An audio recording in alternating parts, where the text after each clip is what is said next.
Today's Wednesday. It is the 12th of August. I'm happy to be here with you.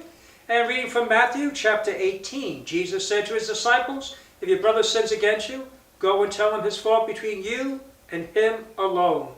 If he listens to you, you have won over your brother. If he does not listen, take one or two others along with you, so that every fact may be established on the testimony of 2 or 3 witnesses. If he refuses to listen to them, tell the church. If he refuses to listen even to the church, treat him as you would a Gentile or tax collector. And men, I say to you, whatever you bind on earth shall be bound in heaven. Whatever you loose on earth shall be loosed in heaven." The gospel of the Lord. Well, this is quite interesting, isn't it? If your brother sins against you, go and tell him his fault between you and him alone. Who does that?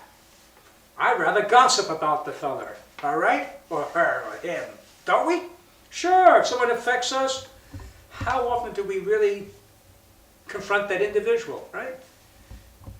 I imagine if I'm seldom, if ever, we're talking about the incident, and we spread, we just, but the problem with that, we're just telling our own side of the story, by the way, correct?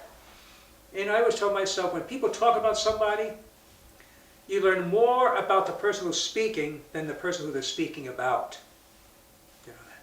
What people say about another person reveals to you more about the person who's doing all the talking than the one whom they're talking about. But I know it's hard, isn't it? It's hard to confront someone, all right? Trust me, I do it, especially if someone's your superior, right? Someone over you, has power over you, authority over you. Before it was my pastor, you tell him, and a little difficult. Now, am I going to tell the bishop? I don't think so, So we all struggle. So I'm going to challenge myself, I'm going to challenge you. And, you're upset with somebody, you felt you did you wrong, to talk about it. Don't do an accusatory voice, condemning voice, I heard one fellow say when, actually was an employee to an employee, says, "Help me understand why you did," that? That's a nice way of asking a question. Help me understand, why you, and maybe a good reason. You know how often I get upset people and then I sit down and talk with them and I find out, they had, it wasn't what I thought, I conjectured. So I challenge you about that, please. I pray for the grace. Speak softly, all right? In fact, speak lower than normal.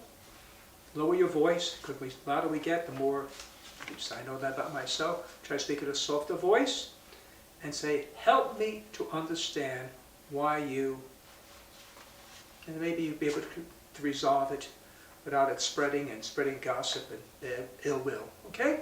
Try it. God bless you.